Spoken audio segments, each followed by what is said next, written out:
नमस्कार दोस्तों, Byju's exam prep IAS Hindi के यूट्यूब प्लेटफॉर्म पर आप सभी का स्वागत है। आज हम आपके सामने 19 मई 2023 के दैनिक क्विज प्रस्तुत कर रहे हैं, जिसमें द हिंदू, इंडियन एक्सप्रेस तथा पीआईबी से संबंधित प्रमुख समाचारों को आधार बनाकर प्रारंभिक परीक्षा के प्रश्न आपको अभ्यास के लिए दिए जाएंगे। साथ साथ विगत वर्षों में यूपीएससी की प्रारंभिक परीक्षा के जो प्रश्न हैं वो हम आपको अभ्यास के लिए देंगे और अंत में आज के किसी महत्वपूर्ण तथ्य की चर्चा करेंगे। आज के सत्र को प्रारंभ करते हैं। आज के पहले प्रश्न को हम देखते हैं। गंभीर तीव्र कुपोषण यानी सेवियर एक्यूट मेलन्यूट्रिशन और मध्यम तीव्र कुपोषण यानी मॉडरेट एक्यूट मेलन्यूट्रिशन के बीच निम्नलिखित में से कौन से अंतर सही है या है। पहला, एमएएम को केवल अल्पकालिक उपचार की आवश्यकता हो सकती है। एसएएम के लिए उपचार की अवधि आमतौर पर लंबी होती है। जब हम मध्यम तीव्र कुपोषण की बात करते हैं तो यहाँ पर सामान्य एक तरह से पोषण की जो स्थितियां हैं उसके आधार पर इसका इलाज हो सकता है, लेकिन जब गंभीर की हम बात करते हैं तो वहाँ पर लंबी अवधि के एक तरह से उपचार की जरूरत होती है, क्योंकि इसमें सामान्य तौर पर अगर बच्चे ग्रसित हैं तो उनकी मृत्यु भी हो सकती है। पहला कथन सत्य है।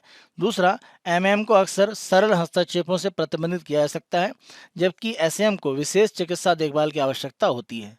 तो गंभीर तीव्र कुपोषण में स्थिति गंभीर होती है, इसीलिए विशेष चिकित्सा देखभाल की आवश्यकता पड़ती है। दूसरा कथन सत्य है।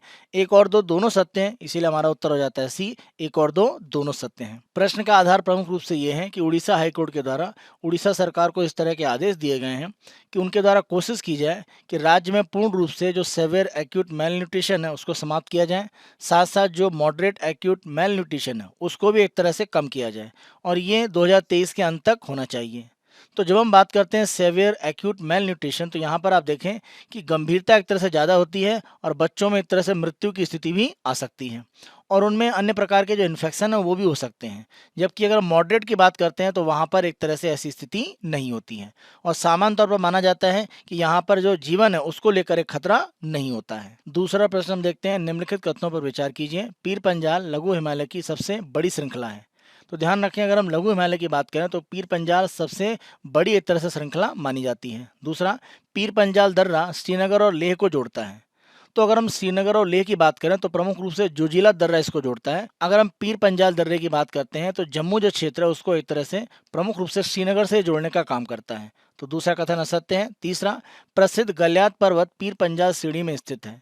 तो अगर हम गलियात पर्वत की बात करें तो यह प्रमुख रूप से पाकिस्तान की जो राजधानी इस्लामाबाद है वहाँ से एक तरह से उत्तर पूर्वी क्षेत्र में लगभग 50 से 80 किलोमीटर की दूरी पर स्थित है। और गलियात का मतलब एक तरह से आप कह सकते हैं दो पहाड़ी के बीच का जो भाग है, तो गली उसी सबसे एक तरह से गलियात पर्वत बना है।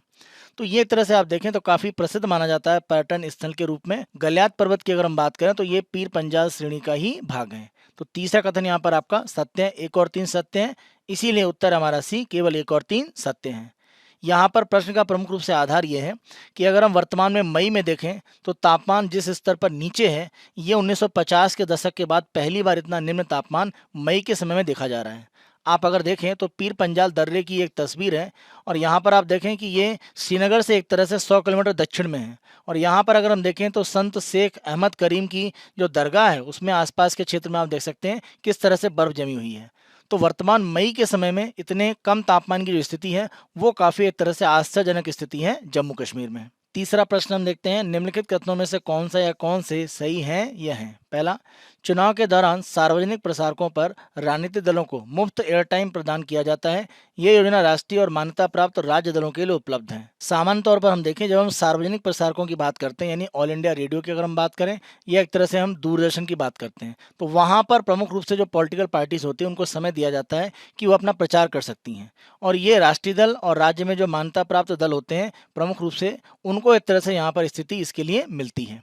तो पहला कथन यहाँ पर आपका सत्य है। दूसरा कथन, दलों को पिछले चुनाव में प्रदर्शन के आधार पर मूल समय और अतिरिक्त स्लॉट आवंटित किए जाते हैं। दलों को अलग अलग रूप में जो भी एक तरह से ऑल इंडिया रेडियो या दूरदर्शन पर समय दिया जाता है वो पिछले चुनाव में उनका जो प्रदर्शन होता है उसके आधार पर होता है। तो दूसरा कथन सत्य है। तीसरा कथन, जन प्रतिनिधित्व अधिनियम 1951 में 2015 के संशोधन के माध्यम से चुनाव के दौरान राजनीतिक दलों के लिए मुफ्त एयर टाइम प्रदान करने की सुविधा को वैधानिक आधार प्रदान किया गया था। तो प्रमुख रूप से आप ध्यान रखें, इस तरह का जो वैधानिक का आधार है वो प्रमुख रूप से प्रदान किया गया था 2003 में। तो 2003 में एक संशोधन किया गया था अगर हम रिप्रेजेंटेशन ऑफ पीपुल्स एक्ट 1951 की बात करें, और उसके माध्यम से ये जो ऑल इंडिया रेडियो या दूरदर्शन पर जो एक समय दिया जाता है प्रचार करने के लिए राजनीतिक दलों को, उसको एक वैधानिक एक तरह से दर्जा दे दिया गया। यहाँ पर आप ध्यान रखें 1995 का सुप्रीम कोर्ट का जो निर्णय है उसमें भी एक तरह से कहा गया है कि जो भी एक तरह से सार्वजनिक प्रसारण के लिए अलग अलग तंत्र हैं वो एक तरह से अगर हम देखें तो वो पब्लिक गुड के लिए बनाए गए हैं, और जब हम चुनाव की बात करते हैं तो वो एक तरह से लोकतंत्र का प्रमुख आधार है। तो वहाँ पर प्रचार करने के लिए जो भी एक तरह से सार्वजनिक संसाधन है वो सभी दलों को एक तरह से मिलने चाहिए। तो इसके संदर्भ में आप देखें सुप्रीम कोर्ट का भी एक तरह से आदेश यहाँ पर है। इस आधार पर अगर हम देखें तो हमारा तीसरा कथन असत्य हो जाता है, क्योंकि 2015 नहीं, ये काम 2003 में किया गया था। तो केवल 1 और 2 कथन सत्य हैं, इसीलिए हमारा उत्तर हो जाता है डी, केवल 1 और 2 सत्य हैं। अगला प्रश्न हम देखते हैं, लंपी त्वचा रोग गौवंश और भैंसों की एक विनाशकारी बीमारी है जो होती है। तो अगर हम लंपी डिजीज की बात करें तो प्रमुख रूप से ये वायरस यानी विषाणु के कारण एक तरह से फैलती है, और माना जाता है कि अलग अलग प्रकार के जो कीट होते हैं जब इन जानवरों को एक तरह से काटते हैं तो उनसे माना जाता है कि ये जो लंपी डिजीज है वो प्रमुख रूप से जानवरों में फैलती है। तो यहाँ पर हमारा उत्तर है डी, विषाणु के कारण। प्रश्न का आधार प्रमुख रूप से ये है कि भारत में लंपी डिजीज के जो मामले हैं वो एक तरह से कम हुए हैं, क्योंकि मई में अगर हम मामले देखें तो केवल 10,000 हैं, और माना जा रहा है कि जो भी वैक्सीनेशन किया गया उससे काफी लाभ हुआ है, और पशुओं में लंपी डिजीज के जो मामले हैं उनमें एक तरह से गिरावट आई है। यहाँ पर माना गया है कि जो वैक्सीन दिया गया उससे 94% तक एक तरह से रिकवरी है। इस आधार पर अगर हम देखें तो ये काफ़ी सफल वैक्सीन रही है, और उसी का प्रभाव है कि भारत में इसके जो मामले हैं वो तेजी से कम हुए हैं और काफ़ी हद तक इस पर नियंत्रण पाया गया है। दैनिक क्विज के दूसरे भाग में हम यूपीएससी के द्वारा विगत वर्षों के जो प्रारंभिक परीक्षा के प्रश्न हैं वो आपको अभ्यास के लिए देते हैं। आज 2011 की प्रारंभिक परीक्षा का प्रश्न हमने चुना है। प्रश्न को देखते हैं, भारतीय संविधान के अंतर्गत निम्नलिखित में से कौन सा मूल कर्तव्य नहीं है। तो ध्यान रखें, वैज्ञानिक प्रवृत्ति विकसित करना ये कहा गया है, सार्वजनिक संपत्ति की सुरक्षा करना ये भी एक तरह से मूल कर्तव्य में है, संविधान के प्रति निष्ठावान रहना और उसके आदर्शों का सम्मान करना ये भी शामिल है, लोक चुनाव में मतदान करना ये एक तरह से हमारे मूल कर्तव्य में शामिल नहीं है। इस आधार पर हमारा उत्तर हो जाता है ए। दैनिक क्विज के तीसरे और अंतिम भाग में हम आज के तथ्य की चर्चा करते हैं, और आज का तथ्य नेशनल क्वांटम मिशन के संदर्भ में है। इसके माध्यम से भारत में क्वांटम के क्षेत्र में बड़े पैमाने पर सरकार विकास करना चाहती है। सामान्य तौर पर आप देखें, अगर हम 2020 के बजट की बात करें तो वहां पर सरकार ने 8,000 करोड़ रुपए की लागत से प्रमुख रूप से क्वांटम क्षेत्र में काम को बढ़ावा देने के लिए national mission on quantum technologies and applications प्रारंभ किया था।